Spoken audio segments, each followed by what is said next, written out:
நேயர்கள் அனைவரையும் உங்கள் தாயக காற்று வானொலி சேவையின் வழியாக மறைபொருள் உண்மைகள் என்ற தொகுப்பினூடாக மாபெரும் சத்தியத்துக்குள் அழைத்து செல்வதில் நாங்கள் பெருமகிழ்ச்சி கொள்கிறோம்.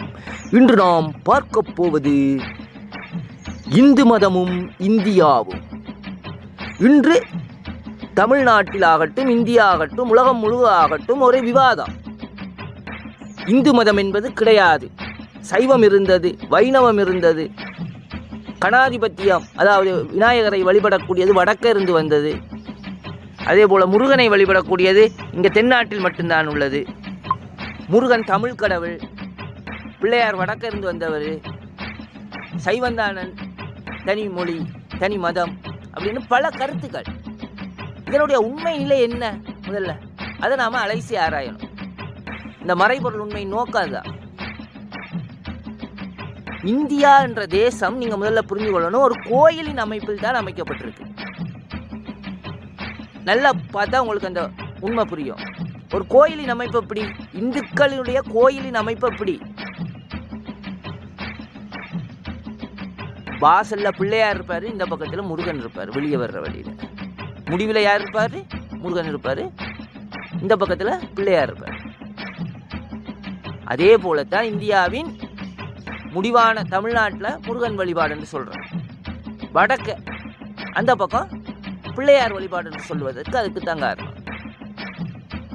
பிள்ளையார் வழிபாடு வடக்கு இருந்து வந்தது, இங்கே தமிழ்நாட்டில் முருகன் வழிபாடு அப்படின்றலாம் பிரிவினை கிடையாது. இறைவன் ஒருவன் தான்.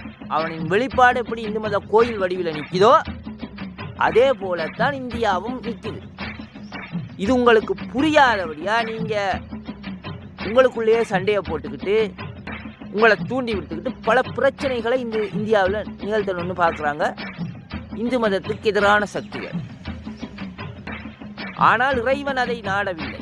இறைவன் என்ன சொல்லியிருக்கான், ஆதிசங்கரரை 3000 வருஷத்துக்கு முன்னாடியே இந்தியாவில் அனுப்பி இந்தியாவில் எல்லா மதங்களையும் இணைக்க சொன்னார். ஆதிசங்கரர் தான் இந்து மதத்தை இணைத்தவர். சைவம், வைணவம், கணாதிபத்தியம், கௌமாரகம், சக்தி வழிபாடு எல்லாத்தையும் இணைச்சது யாரு? ஆதிசங்கரர் மூலம் இறைவன் இணைச்சார். அதுக்கு அந்த இணைத்த மதத்துக்கு பேர் தான் இந்து மதம். இன்னைக்கு இந்து மதம் ஒன்றுமே கிடையாது அப்படின்னு சொல்லி கிறிஸ்தவர்கள் நிறைய பாதர்களாக விமர்சனம் பண்றாங்க. இப்போ வந்தது வெள்ளக்காரன் தான் பேர் கொடுத்தான். 2000 வருஷத்துக்கு முன்னாடி எழுதப்பட்ட பைபிள்லேயே இந்து மதம்ங்கிற பேர் இருக்குதா இல்லையா அதை சொல்லுங்க. இந்து தேசம் தொடங்கி எத்தியோப்பியா தேசியம் வரைக்கும் ஆண்டான் ஒரு மன்னன் என்று சொல்லி பைபிளில் இருக்கா இல்லையா? இருக்குல்ல. அப்ப இருந்தே இந்து மதம் இருக்கு. ஆதியில் உண்டாக்கப்பட்ட ஆதாம் நபி என்று நீங்கள் சொல்லக்கூடியவர் பிறந்த ஊர் இலங்கை என்றுதான் சொல்லப்படுகிறது. ஆதாம் நபி அதாவது ஆதம் பிறந்த இடம் எங்கன்னு சொல்லப்படுது, இலங்கை என்றுதான் சொல்லப்படுது. ஏன்னா தோற்றம் இங்குதான் தோற்றம். உயிர்களின் தோற்றம் இங்கதான். அதனாலதான் இந்தியா அப்படி இருக்குது. ஒரு முழுமையின் வெளிப்பாடா இருக்கு. நீங்க பார்த்தா தெரியும், ஒரு முழுமையின் வெளிப்பாடை தான் நீங்க பார்க்கணும். ஒவ்வொரு நாடு இருக்கும், ஒவ்வொரு மொழி இருக்கும். இந்தியாவில் எத்தனை மொழி, எத்தனை கலாச்சாரம், எத்தனை உணவு பழக்க வழக்கங்கள், எத்தனை கலாச்சாரங்கள், எத்தனை அவங்களுக்குள்ள பிரிவினைகள், ஆனாலும் ஒன்றுபட்டு நிற்கிது. அதுதான் நீங்க புரிஞ்சு கொள்ளணும். அதுதான் ஒற்றுமை. இந்து மதம் என்கிறது ஒற்றுமையின் வெளிப்பாடு. அதை நீங்க பிரிவினை பேசி பிரிக்க கூடாது இந்து மதத்தை. ஏனென்றால் இந்து மதம் என்று ஒரு கோயிலின் அமைப்பில் இருக்கிறது. இந்திய தேசம் என்பது ஒரு கோயிலின் அமைப்பு இருக்கிறது என்பதை நீங்கள் அவதானித்தால் தெரியும். வடக்க இருக்கிறவன் எங்க வர்றான், ராமேஸ்வரம் வர்றான்.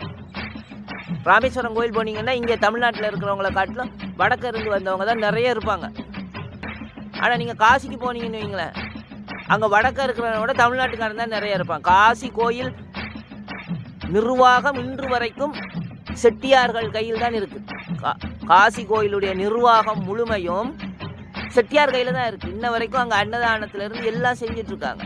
தமிழ்நாட்டின் கையில தான் காசி இருக்கு. காஷ்மீர்ல உள்ள கோயில் வைஷ்ணவி தேவி கோயில் பூசாரியே தமிழ் பூசாரி தான். நல்லா புரிஞ்சுக்கிடணும். தமிழ் கடவுள் முருகன், வடக்கிருந்து வந்தவர் பிள்ளையார், இந்த பிரிவினையே பேசக்கூடாது. இறைவனின் மொத்த வழிபாடு, அவ்வளவுதான். அதை நீ உணர்ந்தா, இதை புரிஞ்சாதான் நீ இந்த கோயிலை உணர்ந்தா தான் நீ இந்த இந்திய தேசத்தையே உணர்ந்து கொள்ள முடியும். நீ கோயிலே சரியாக உணராட்டி எப்படி இந்திய தேசத்தை உணர்ந்து கொள்ள முடியும்? இந்திய தேசம் என்பது ஒரு கோயிலின் அமைப்பு. இந்த கோயில் என்பது ஒரு அணுவின் அமைப்பு. ஒரு அணுவுக்குள்ள இந்த அம்சங்கள் இருக்கிறது. ஒரு அணுவை எடுத்தீங்கன்னா புரோட்டான், நியூட்ரான், எலக்ட்ரான் இருக்கும். சிவன் பிரம்மா விஷ்ணுவின் அம்சம் அது. அது இருந்தால் தான் பிரகாசிக்கும். ஒவ்வொரு அணுவிலையும் சரி, அண்டத்திலையும் சரி, இதுதான் இருக்கு. அதே அமைப்பில் தான் இந்த இந்திய தேசம் இருக்கு. பல்வேறு கலாச்சாரங்கள், பல்வேறு மக்களின் நடவடிக்கைகள் இருந்தும் ஒன்றுபட்டு நிற்கிறது. காஷ்மீரில் இருக்க இங்கே வர்றான், இங்கே இருக்கிறவன் அங்கே போகிறான் காசி, ராமேஸ்வரத்தில் இருக்கு. அப்படி ஒரு ஒற்றுமையாக இந்த தேசத்தை கட்டி எழுப்பியிருக்காரு கடவுள். ஒரு கலாச்சாரத்தை இன்னைக்கு உலகம் முழுவதும் 1.2 மில்லியன் முஸ்லீம்கள் இருக்காங்க. அதே அளவுக்குள்ள முஸ்லீம் இந்துக்கள் இந்தியாவில் இருக்காங்க. 2019 கணக்கெடுப்பின்படி.